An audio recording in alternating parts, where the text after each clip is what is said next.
Hi, I'm Lucas. And I'm Brian. And this is the Quacks Podcast.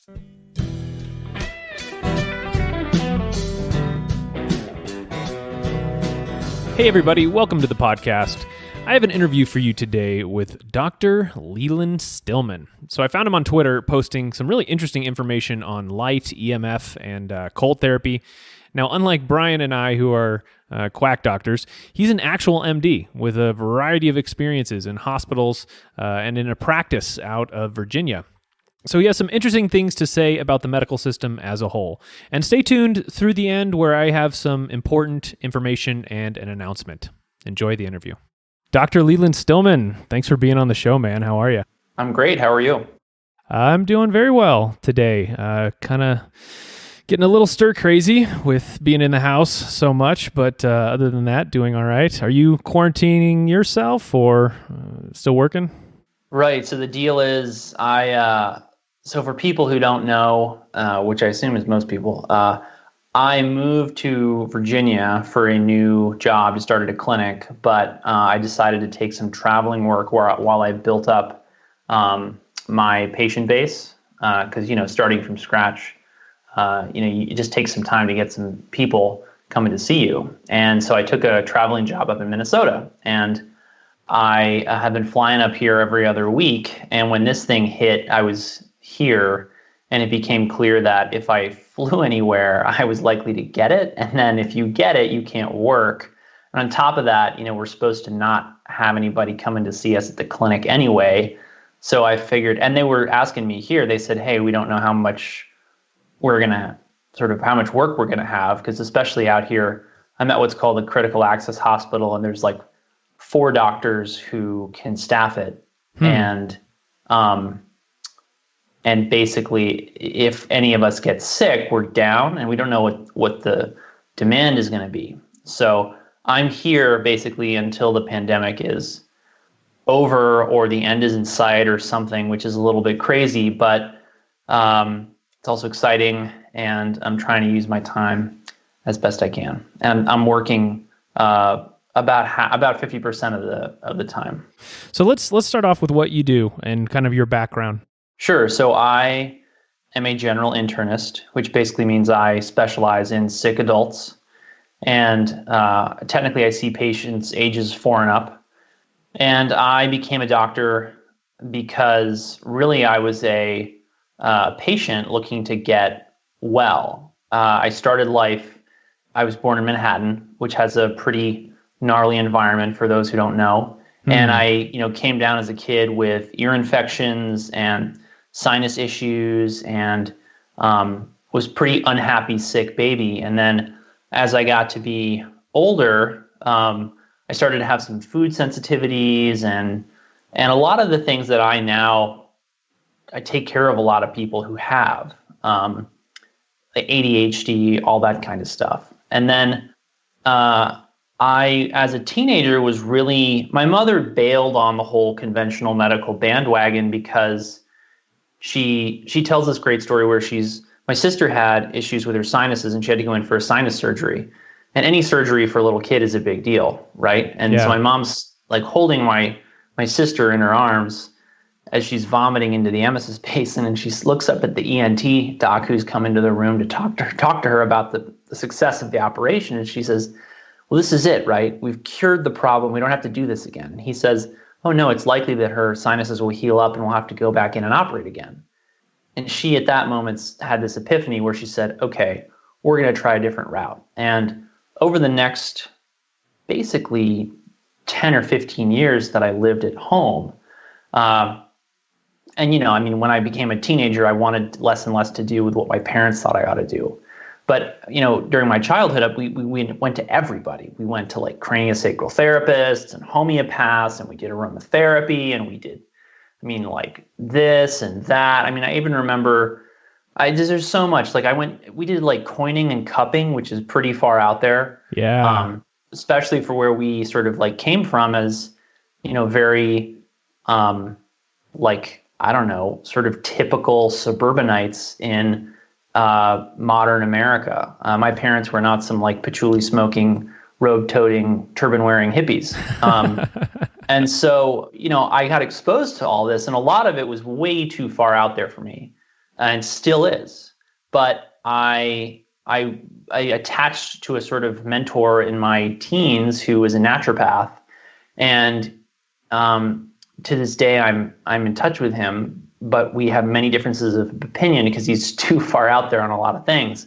But I noticed that he had all these really great ideas that worked for me, and they worked for other people, and they didn't require you to go to a doctor and get a prescription and go through this whole crazy rigmarole of where you pay all this money, and you often don't get a very good result. And so I was really impressed by that. And he told me that I ought to go to medical school, and I just said, okay, great. So I did. And then I went into internal medicine because I thought I wanted to specialize in the field of allergy and immunology, which is basically the immune system. And but I got very disillusioned with the way medicine was in just the whole way that it's the sausage is made is really, horrible. Really horrible. Like, what do you mean? And people, everything is about moving the patients through the assembly line. Everything is about maximizing the profits and minimizing the actual amount of meaningful work done for the patient. And a lot of people will say that, it's the standard of care, or this is the best system, or these are the guidelines or whatever, but they're ignoring the fact that all of this doesn't take place in a vacuum. Things like appointment times matter. So let me basically give you an example. The more time I have with a patient, the more thorough my physical exam and my history can be, and the less I will rely on diagnostic testing and imaging. And the shorter that period of time, the less confident I am in those things and the less time I have for them. And then I add more testing and imaging in order to hedge against things the patient may have. And that's where all this whole unnecessary testing thing starts to steamroll. But what you got to understand is the doctors are not in charge of how many minutes they get with each patient. That's based on reimbursement, which is based on insurance companies. And for people who don't know, insurance companies are a cartel. The fact that I can get car insurance, homeowners insurance, boaters insurance, renters insurance, flood insurance from more people than I can get health insurance from is a really clear indication that the game is rigged, because everybody's got a life and everybody's got health. Not everybody owns a boat. Some people don't even own a car. And yet somehow I have more people selling me those things than health insurance. So the payers are basically, and the way the health insurance game is rigged is they're maximizing the cost to you so that they can maximize your premium, because they make their money on the margin. So the more money gets spent this is sort of blows people's minds when they think about it, but because they all control the system, they can say to each other, oh, hey, if we, and it's a really small world. This is how cartels work, periods, like economics 101.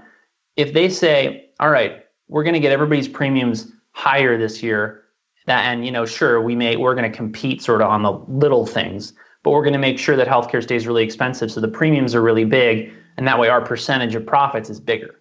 I tell people that if you would let me start a health insurance company, that I could completely create without any kind of government interference or regulation, I would offer people health insurance for less than they currently insure their cars, because they're currently insured for stuff that's either never going to happen, or even stuff that they don't even want.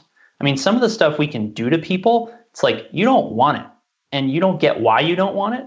But if someone sat down and educated people and explained to them why they don't want it up front, then people would be like, wait, I've been paying for this all along and I didn't even want it. This is crazy. So are you kind of talking about, being insured for pregnancy when you're a man or something like that? Or is there a better example? No, yeah, there's a much better example. So when people get cancer, and cancer is I think it's the second most common cause of death now. Basically the game plan is, and this is obviously for conventional folks, who want to go to the regular doctor and do the regular thing. And that the alternative side of this is a whole other story. The game plan is go see the doctor, talk to the doctor, get it staged. That's where we figure out where the cancer is, how much of it there is, whether or not we have a surgical approach, or whether or not we need to include chemo and radiation. All right. Then the question is, once we've got that figured out and you've spent, that workup is thousands of dollars because you need CT scans or MRIs or PETs or whatever. And then there's doctor's time and this and that and the other thing, right? But it's not that much money. Here's where it gets expensive, is the chemo. So chemo is like tens of thousands of dollars. And if people have noticed, that people should watch the shifts in pharmaceutical drug advertising because it's a really important clue as to which direction society is headed. So right now, there's like three big things on pharmaceutical advertising that blow my mind. One is erectile dysfunction drugs being marketed to young men with this incredible lie that it's normal to have performance problems as a young man. That's crazy. That blows my mind, and it tells you just how incredibly unhealthy the average American man is at this point in history, which we can talk about why that is later if you want. Sure. Two is the marketing of autoimmune or immune modulating and suppressing drugs to young people, particularly young women, because they deal with autoimmune conditions more than men. This is an indication that young women are also falling apart, but with a completely different set of issues. And the sad thing is that I know all these issues are because of their high-paced, high-stress lifestyle, and they're marketing these drugs to the women who are successful professionals who need the drugs in order to, keep the boyfriend and get the job and be able to keep functioning at work and whatever, or to, sustain a pregnancy or whatever. And the thing that blows my mind about that is like a lot of these autoimmune conditions, when you get out into the alternative world, people manage them with things like elimination diets or just changing their locale or their daily routine or 100 other different things that people can do naturally. When you compare them cost-wise, it's absolutely amazing how much money could be saved if we managed autoimmune conditions naturally. And then the third one is these new immunomodulating chemotherapy drugs. These are awesome drugs in that they work very well, but they're also very, very, very expensive. I mean, we're talking like you could send multiple kids to college for one course of some of these chemos. Wow. Now, yeah, I mean, really expensive. So how does that tie back into the insurance, like insuring you for things that you don't need? Right. So chemo, basically the way it works is your best shot at survival is up front. They give you the best drugs, and if you get better, then great, right? The people who fail the first line chemotherapy go to the second line, and then there's a third line, and there's a fourth line, and then there's a fifth line. Now, when you're getting down to that third, fourth, fifth line, your odds of survival keep dropping. And, it's very typical for us to see in the last 6 months of life, we sort of throw everything at somebody, but you're basically spending like, let's say that somebody has like $500,000 spent on their healthcare in the last 6 months of life. But we all know, the doctors, the nurses, the people who are in a position to really prognosticate based on experience, numbers, et cetera, we all know that the $500,000 is basically got a snowball's chance in hell to get that patient better. And then the question really needs to be, should we be spending this money this way? Now, that's a really complicated question when it comes to something like Medicare or Medicaid, because it's not our money, it's the state's money. So whose money is it, right? When it comes to private insurance, you've already paid for it. But here's the thing, there's no box that you can check on your private insurance that says, hey, I'd like to not sign up for fourth line, fifth line chemotherapy and not have to spend an extra $50 a month. And these are all these like hidden costs that get bundled into this whole thing. And, like I look at these signs that say free flu shots. Well, baloney, they're not free. You paid for it. Like they're not giving it away. Vaccines are one of the biggest moneymakers for the pharmaceutical industry in the history of the world. Like you think they're giving it away? No, you already paid for it, right? And the irony about that is like the flu shot doesn't work that well. So, we really might make an argument that we're better off, say, buying all the hungry kids in America healthy, nutritious food than we are paying for everyone to get a flu shot. And, this goes down the line of all the chronic diseases. I mean, the last 6 months, and, I have a lot of, at least for my age, I have a lot of experience with this because I've been a hospitalist since I left training, and I did most of my training in a hospital, specializing in people at the very ends of, or the most, like the sickest physiology, the people who are in the ICU, have heart disease, who have cancer, who have overwhelming infections, whatever. And I've done this I've been traveling a lot for the last 3 years because, quite frankly, it's kind of hard to beat as a deal. They pay for your housing, your car, your travel. You get to see the country. You get to work whatever hours you want. Nice. You want to take 3 months off, fine. You want to, work like a dog for 6 months and come out ahead, great. Then you just see such an amazing diversity of how different systems work and what different hospitals are like. But I mean, I'm telling people, really, maybe 50% of the cost of what we spend on healthcare in this country, if people understood what they were buying, if you could break it down and basically look at it like, okay, I'm buying this piece over here and that piece over there. And if someone could walk you through it, we could save an incalculable amount of money on our healthcare. And no one wants this to happen in the Washington, D.C. Beltway. I mean, if you think about it, why on earth is health insurance even tied to your employer? Your car insurance isn't, your boat insurance isn't, your homeowner's insurance isn't. And here's the other thing that grinds my gears is that if you look at it, right, you don't have car damage insurance.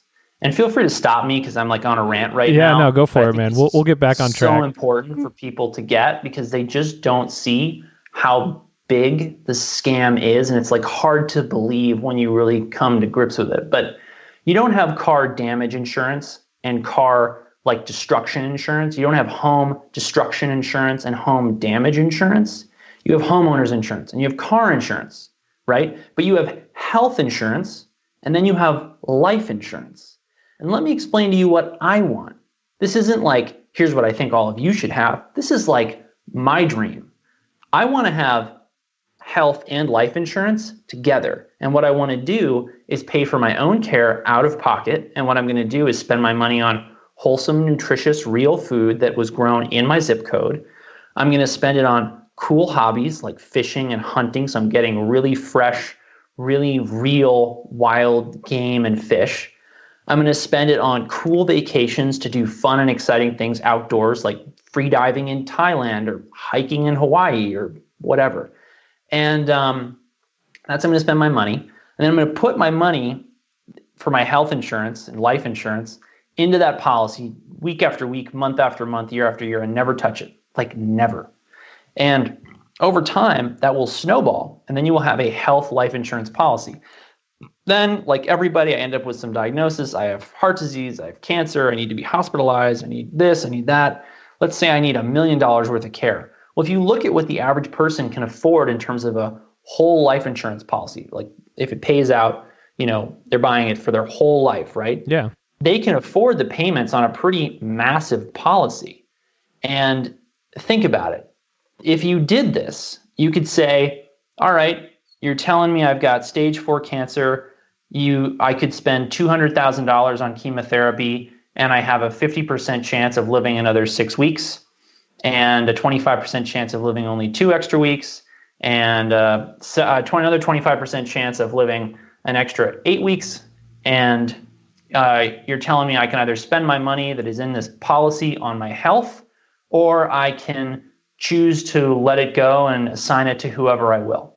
And that's what I want. Because if you look at what that would do, the baby boomers, if you ask them what's happening with Medicare and Medicaid, they all get it.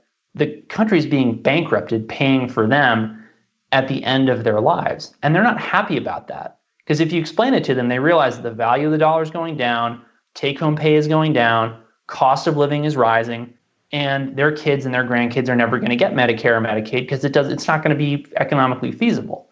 And none of them want to bankrupt the country to get their health care. But none of them have an option, right? Exactly. Let me just cut you off because I have a feeling we could go down so many rabbit holes. I would love to talk about all of these things with you for 4 hours, but let's try and just talk about, you mentioned a lot of conditions. Do you specialize in treating any of those conditions? I specialize in helping people who've been failed by the conventional medical paradigm. And it's funny, I decided I was going to start making more videos on these today. And so I wrote down a list of all the things that I love taking care of, which are the things that drive other doctors crazy because conventional therapies don't work well for them.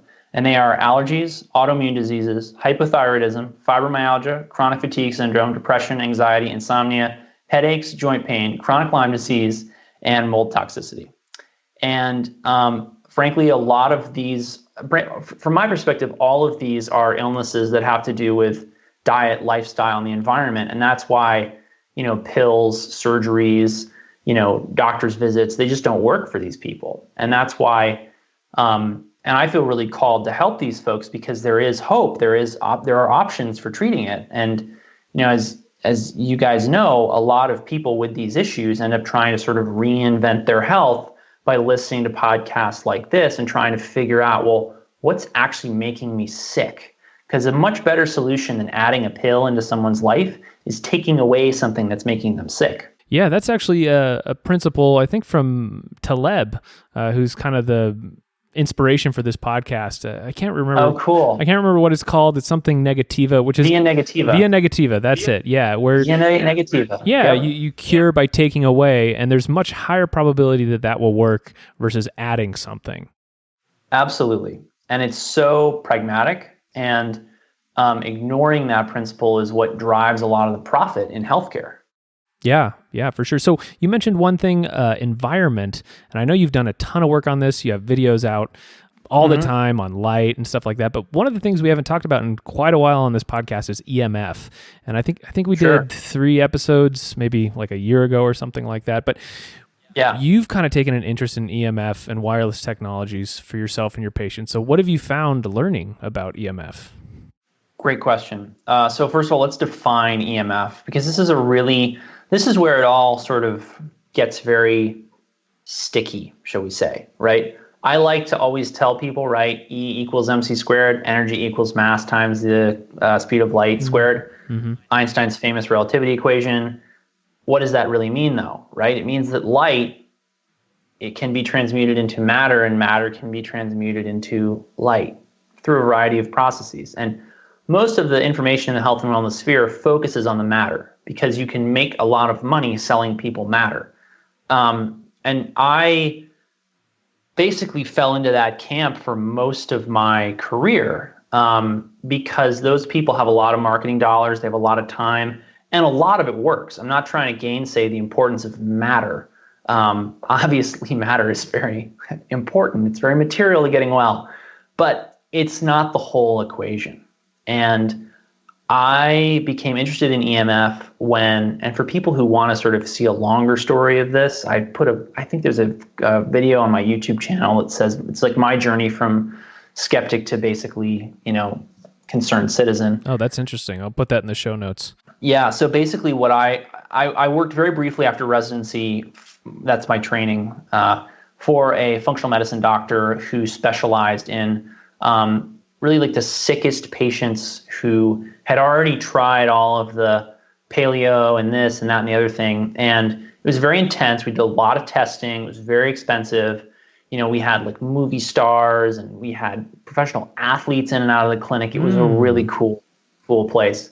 But I was very frustrated by the fact that I was frustrated by a lot of things. But one of the things that I was most disturbed by was the pattern that I saw where some of our patients didn't get better. And I don't have a problem with, say, every procedure, every treatment has a failure rate. They'll tell you that whether you're going for a heart catheterization or someone's going to, give you ozone therapy. But I don't think that a lot of people are misconveying the success they have with their patients. And it really bothers me when somebody will have a patient spend, say, like $100,000 on medical care Or like I just heard about some Lyme doc in Virginia who's charging people like $65,000 up front before treating them. Wow. And, if you're going to do that, you need to be very transparent with your numbers on your failure rate. And in conventional medicine, you have to give them their due. They publish the failure rates for different procedures in different places. And the hospitals and clinics know what the failure rates are because they have to deal with the arbitrage of, malpractice suits and whatever. And if your numbers aren't good enough, then guess what? You shouldn't be doing that surgery. Sure. That's not to say there's not people abusing that, but, they're going to give you the numbers and you can look them up for yourself. And what I got frustrated by is that everyone in the sort of alternative medical space has got this kind of like, everything is fine, everything is great, this is always better than conventional medicine. And that's just not true, because I saw all these patients who were doing everything right, that I knew how to do right, that I'd been studying since I read Linus Pauling, and I read Mark Hyman, and I read Amy Myers, and I read Sarah Gottlieb. I read all these people who are great in what they do, but they're missing a huge portion of medicine. And if E equals MC squared is, a two-sided equation with an equal sign in the middle, they're missing the energy side. And so that's light and electric and magnetic fields. And these things are not easy to dissociate from one another, because, the electricity running through a wire in your house sets up a magnetic field around it. And then if that interacts with, say, I'm sitting next to a baseboard electric heater that's next to a wire, those two things can interact and then create more electric and more magnetic fields. And it can become an EMF nightmare where you have all these different forces in nature.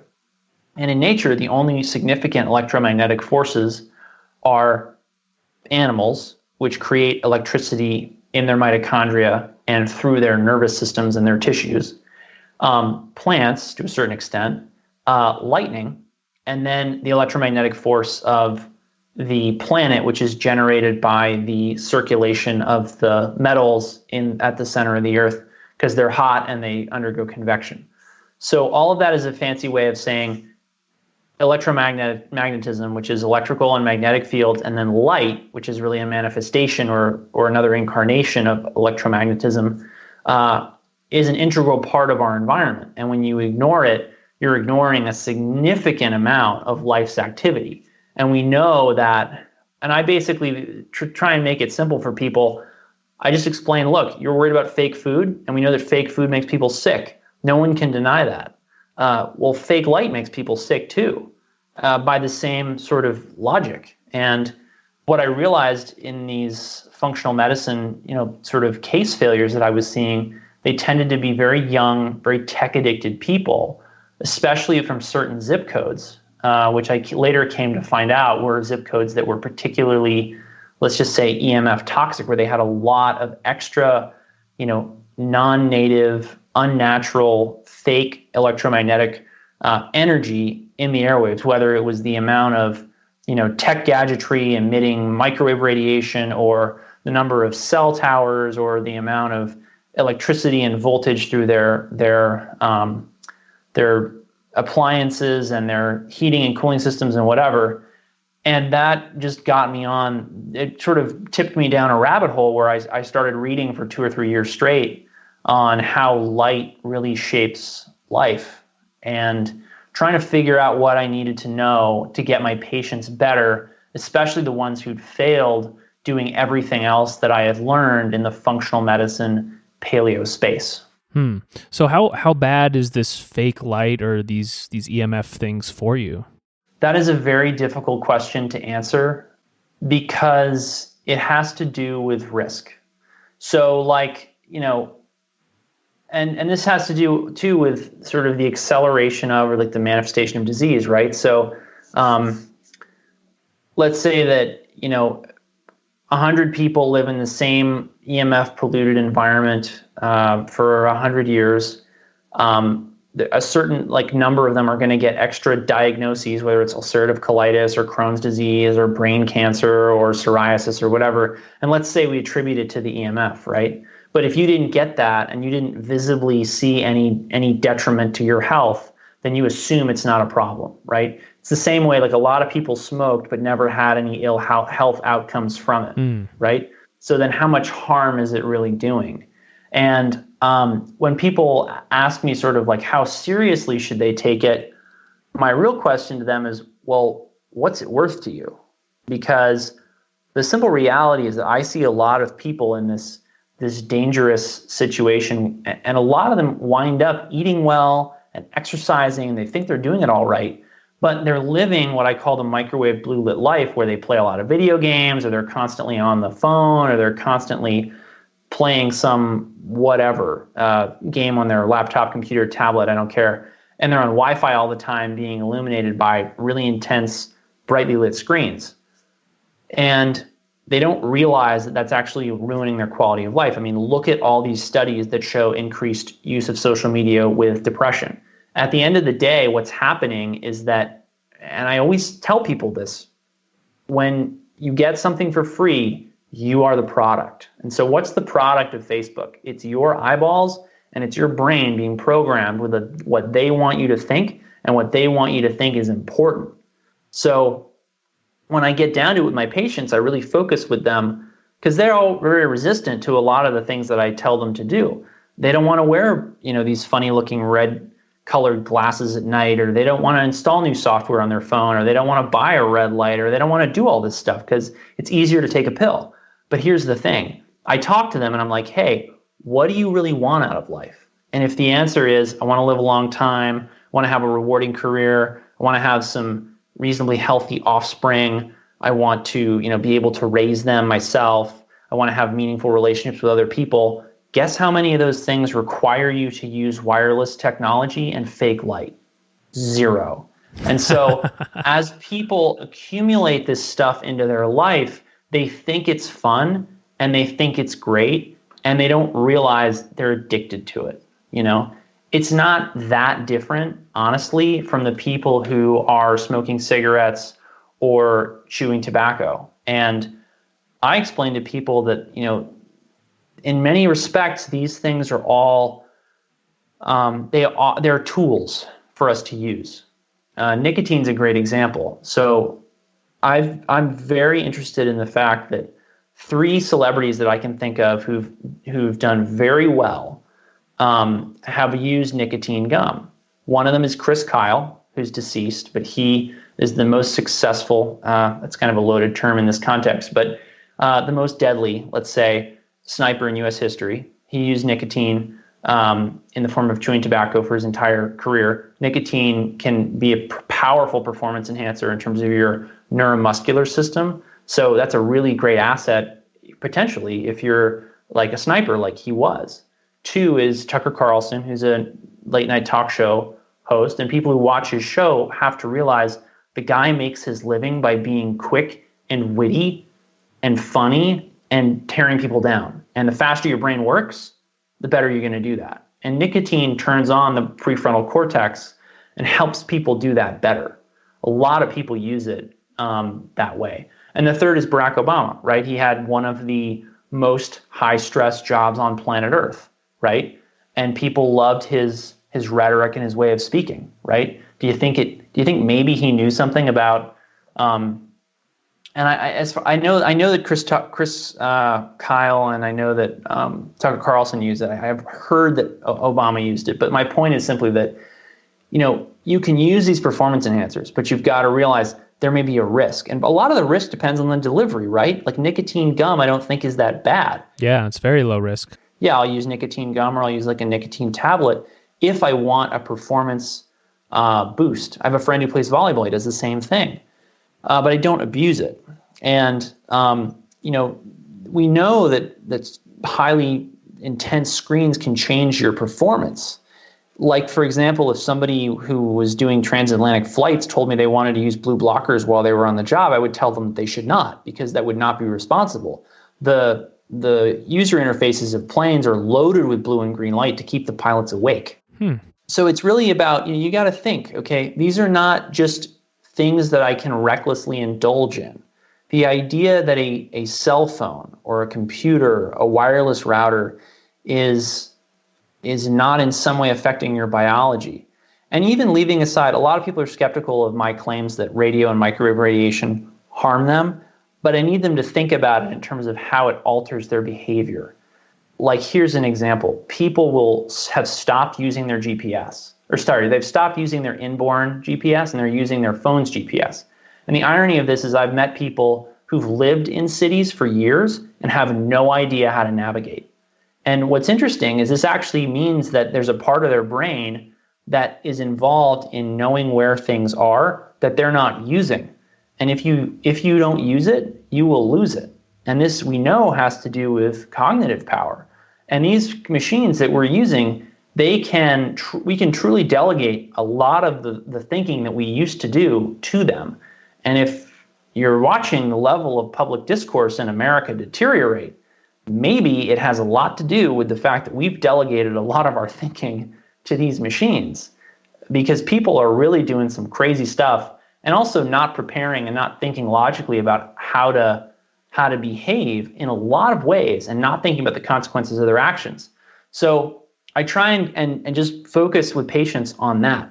Like, look, you got to think about how this is affecting your life and what really matters to you. And one of the great tragedies, I think, of modern life is that you've got all these families who come home at the end of the day and have nothing to do with one another because they're all immersed in their own technology. And that's mediated by the fact that, one, the light is very attractive and they want to look at it. And two, there's infinite connectivity. So they can see the world through something in the palm of their hand.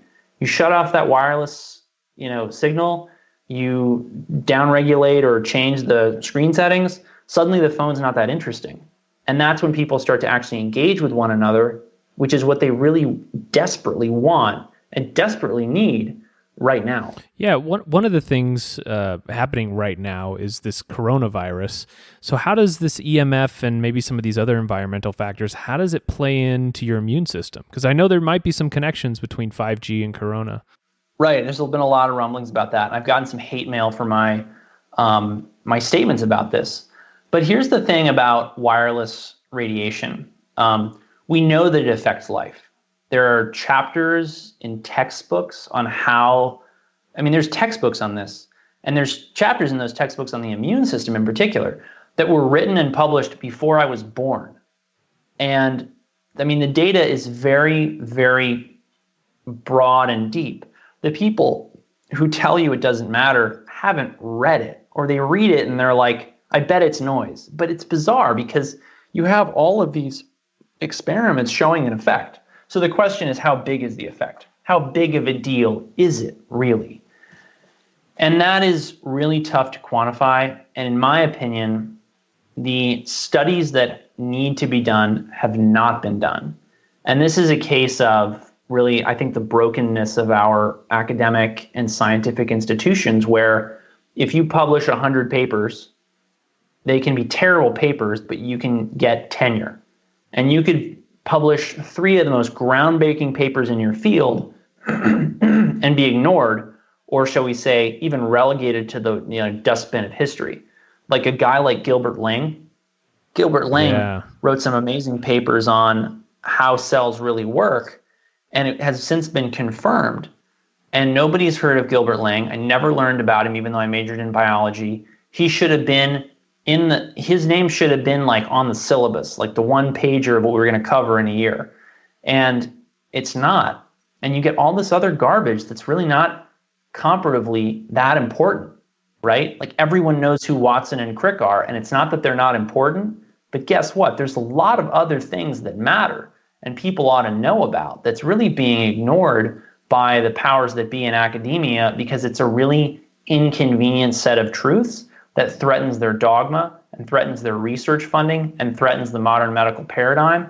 And because of that, it's never going to sort of see the light of day, except in cases like this, where we're talking about not what some, overpaid, pencil pushing, paper shuffling, desk flying moron in an academic think tank or institute thinks, but what actually works for patients.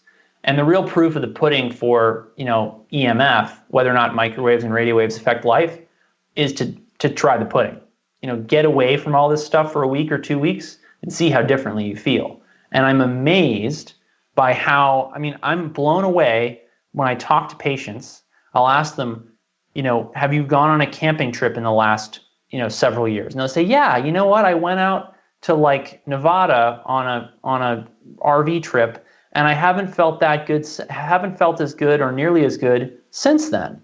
And you think, my gosh, you were out in the sunlight, you were relaxed in nature. That's how good you can be just by changing your light environment. Because most people, when they go on vacation, don't eat particularly well. In fact, if anything, they indulge. And so that's one thing I point out to patients, one thing I ask them. So do you have any patients or maybe, other specific examples of somebody who does get out of EMF, get it out of their life, and then, what happens to them? Yeah, many. And it's sort of, and that's, the thing is how all this works is really, it's all interconnected. And so it's very hard to isolate variables. And that's what makes it tough for people. Like, let's say that I take 100 people and I get them all to give up gluten.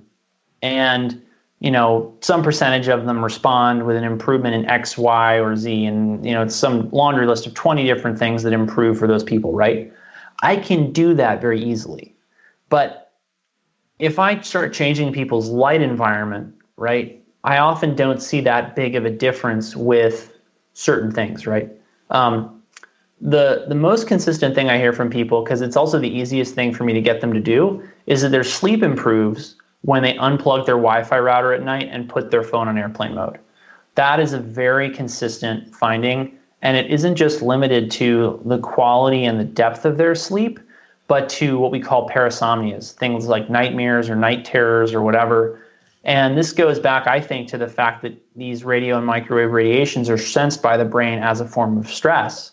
And so when you pass stress, or when you create a stress in an animal or person's life, it often manifests as a nightmare, right? I mean, how many times have your nightmares been some person you were afraid of, something you were afraid of happening to you that was a very real possibility? So those are the most consistent things I see. And then with, I talk a lot about visible light and the effects of fake light at night, brightly lit screens and so on and so forth. I very consistently see people who either start wearing blue blockers or who change the color temperature of the screen, like their phone or their laptop or whatever, so that it's more red and not as blue and green. Those people almost always report that their sleep has improved. And if they don't, it's a matter of figuring out what else in their environment is throwing that off. Okay. So one of the things you talk about is cold exposure. And we probably disagree on this a little bit, but I know that that's kind of a stressful thing, but you've spoken pretty highly of it. So how do people get into that? What do you like about it? Sure. So the number one thing that I start with people with cold exposure is I consider it a tool. And really, I look at everything I tell people to do and to use as a tool. And you have to ask yourself if using that tool is worth it to you, right? I became interested in the effects of cold on life as part of this whole sort of EMF research kick that I went on, because one of the only docs I found who was talking about EMF, Jack Cruz, really swore by the benefits of cold therapy. And the more I looked into it, the more I thought that it was a very promising option for people. And by instinct, I guess I'll say, I like to look for solutions for my patients that don't require a lot of money and, or that are really valuable pound for pound. I don't think there's anywhere on my site or in my social media that I ever advocate for a supplement or a pill or a multi-level product or whatever. But I am an affiliate for a number of two blue blockers companies, Blue Blocks and Raw Optics, and a phototherapy device. Well, I guess they're technically not that. They're a red light company called EMR Tech. And the reason is that pound for pound, these things are really, amazingly valuable because they're so durable and you can get such an amazing benefit out of them for such long periods of time. The cold is just an extension of that. And the cold is really, in nature, always accompanies winter and a shorter day. And the cold is a stress that pushes life to change its metabolism. And it really can change everything about life. So if you look at the effects of cold exposure on the microbiome, it changes your microbiome. So you meet all these people who are spending all this money on these expensive, fancy designer probiotics. And I'm like, have you tried cold? Because for all we know, that's going to work better for them than the probiotic. And then it's really part of it's a signal to your metabolism that it's winter and you need to burn fat and energy in order to produce heat inside of your body. And one of the things that a lot of people are struggling with today is maintaining insulin sensitivity, maintaining their metabolic health, maintaining their metabolism. Well, cold is a really powerful stressor that pushes the body to fix its metabolism. And this is how bears and other hibernating mammals at high latitudes basically fix their metabolism in the winter, and then they get fat and diabetic in the summer. When I read the literature on bears and hibernating mammalian physiology, I realized that diabetes and obesity, two of the biggest problems that I see in my practice, are really just adaptations of mammals at high latitudes to survive periods of incredible scarcity, specifically the winter. We're a little bit different because we're technically more tropical adapted mammals, but the cold still has this powerful effect on our metabolisms. And it's basically like, I look at people who are trying to fix their metabolic health who aren't using cold. It's like you're leaving money on the table. All you got to do in a place like Minnesota or Maine or whatever, some northern place, is you just got to go outside in a little bit less than you might want to be dressed in. And if you really want to take it seriously, you can go jump in really freezing cold water. And there's a lot of other things. I teach people about the effects of changing their circadian environment in my online course, Polar Bear Fitness, which people can find at polarbear.fitness. And I basically explain to them how lighting and how life changes through the year using polar bears as an example. And to this day, it's the simplest, most straightforward strategy that I've put together for people. That it's like two hours and change of video, plus like a 50-something page PDF, and it's just like the down and dirty, quick. Here's how you live a circadian and circannual life, which I increasingly think is important for people, no matter what they're eating, no matter what their exercise is. So because it's a stressor, are there certain people who shouldn't do it? Oh, 100%. Yeah, and this is really important. So it's a tool, and it's not for everybody. And a lot of people who come into my office are not well enough to try cold exposure. And I go over in the course, absolute contraindications and reasons not to use the cold, which very briefly are any illness that's exacerbated by the cold. People who get really severe Raynaud's, people who have cold-induced urticaria, people who have cold-induced, believe it or not, there's cold-induced anaphylaxis, cold-induced asthma. Any of these things are an absolute no-no, or you shouldn't try it until you've cleared it with your doctor. But most people know what they can handle when it comes to the cold. And then people who have problems with their thyroid, their adrenal axis, those two organs need to be working really well in order for people to tolerate cold exposure. That's just basic physiology. And so if you take somebody who's really super stressed out and freaked out and chronically ill and frail, and you try and put them in the cold, it's just not going to go well. They may be able to tolerate it. They may see some therapeutic benefit, but at the end of the day, you really want to fix the simple things about somebody's environment, their mindset, their lifestyle, their diet before you jump into that. But once you do jump into that, it is a really powerful tool, specifically for pain, for sleep. And I'm interested in, and I haven't yet seen a lot of, I'm interested in trying to use it in people who are working on or trying to work through autoimmune or allergic diseases, because I think that it's possible that cold may be one of the key stressors that rewires the immune system. But I haven't yet had any patients take me up on that. That's and I'm interesting. Really pumped. I'm really pumped to have some people who are willing to kick the tires on that theory, because if we can get people better with cold exposure, it's really important. It's a really big deal.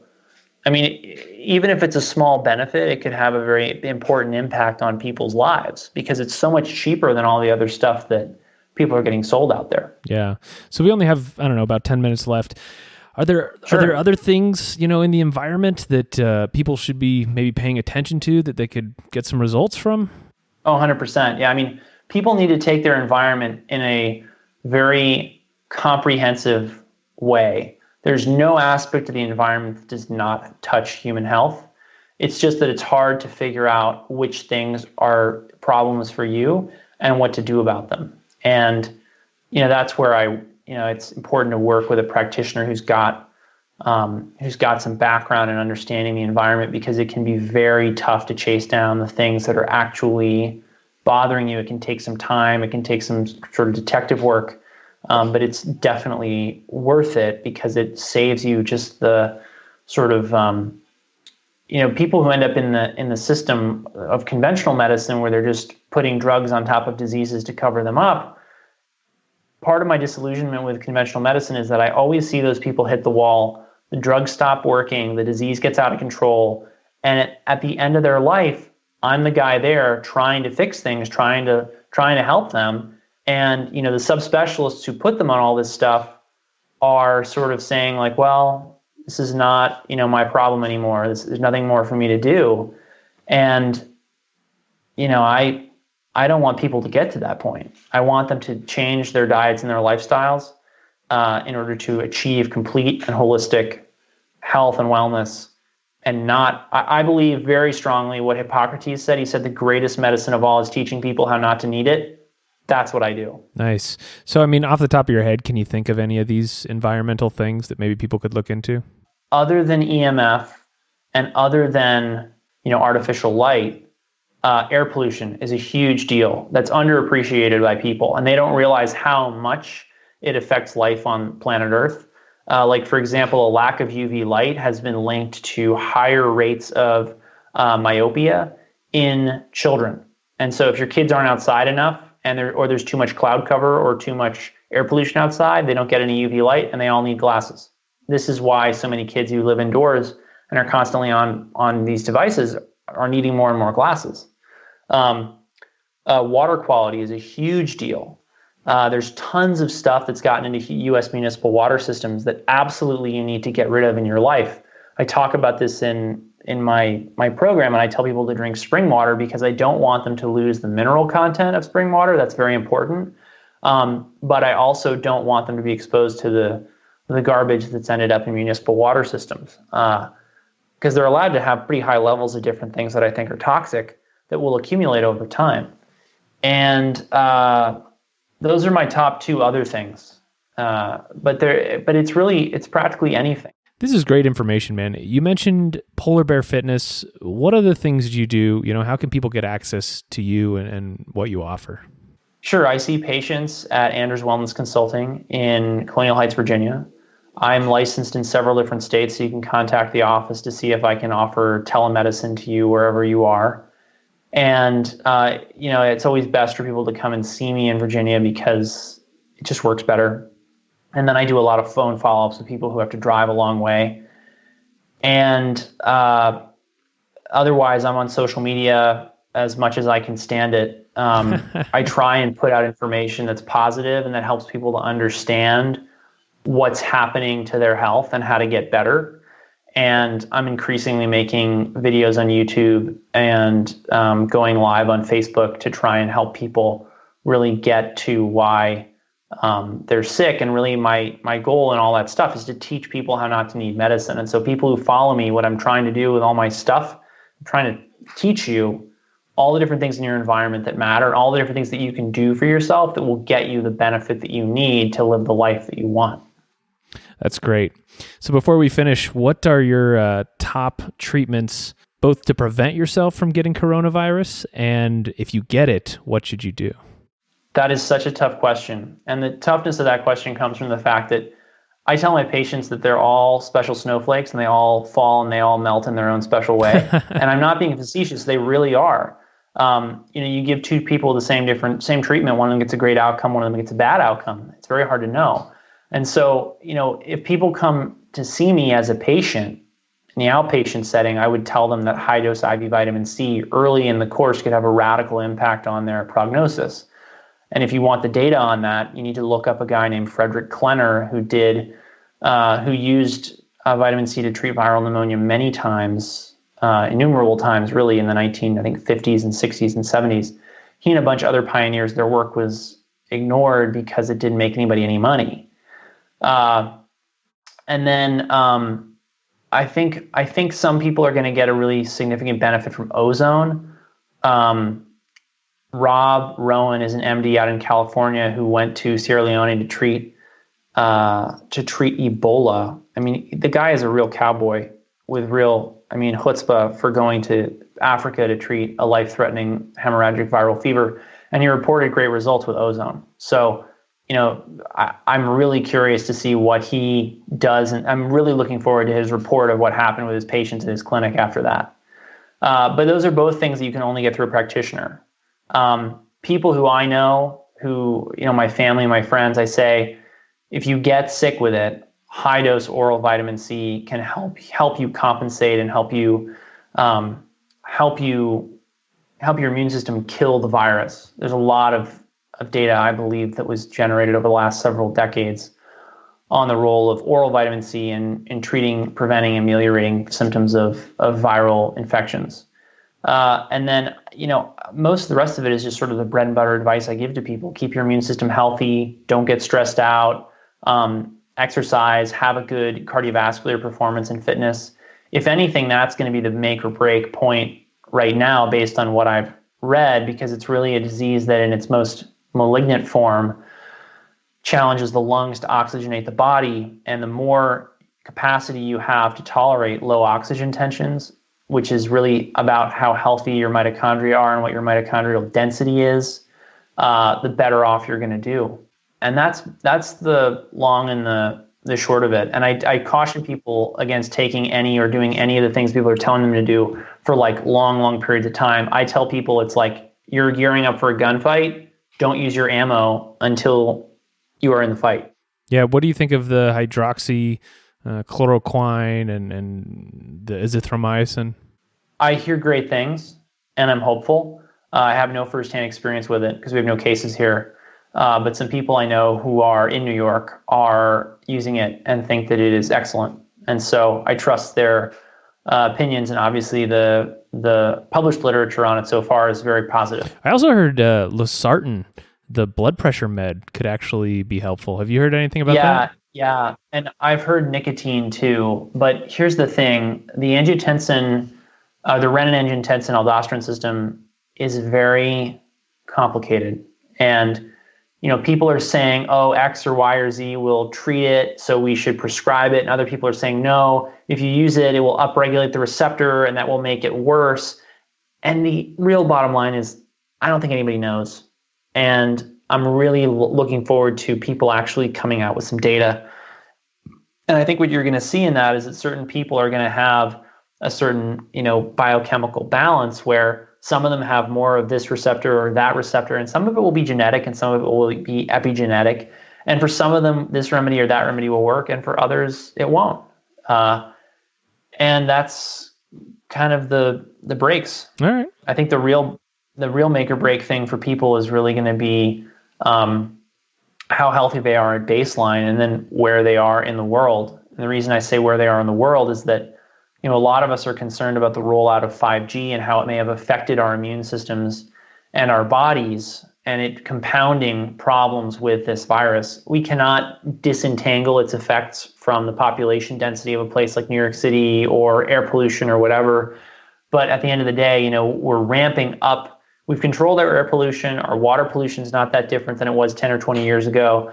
But EMF are something that are increasing in levels and intensities, and the varieties are increasing, and no one has quantified how much this is going to affect human health.